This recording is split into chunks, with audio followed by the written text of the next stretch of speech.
Green line કંપનીમાંથી આવું છું. આપણી પાસે હાર્ડવેરની તમામ વસ્તુઓનો સ્ટોક છે. જો તમારે કાંઈ ખરીદવી હોય તો તમને ખૂબ ફાયદો થાય એવું છે. કઈ રીતનો ફાયદો થાય એમ ભગવાન? સર, આ વસ્તુ તમે કેટલામાં આપો છો? ખાલી 90 રૂપિયા. આ જ વસ્તુ હું તમને 40 રૂપિયામાં આપું છું. સીધા 60% ફાયદો છે સર.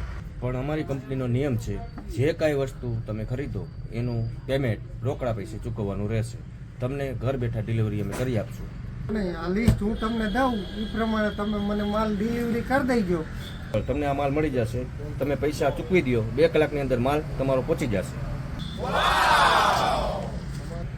મારું સારું પૈસા તો દેતા દેવાઈ ગયા, હવે માલ મોકલે તો સારું. द्वारा डायल किया गया नंबर उपयोग में नहीं है. મારો દીકરો બૂચ મારી ગયો. સસ્તું લેવામાં આ વાંધો.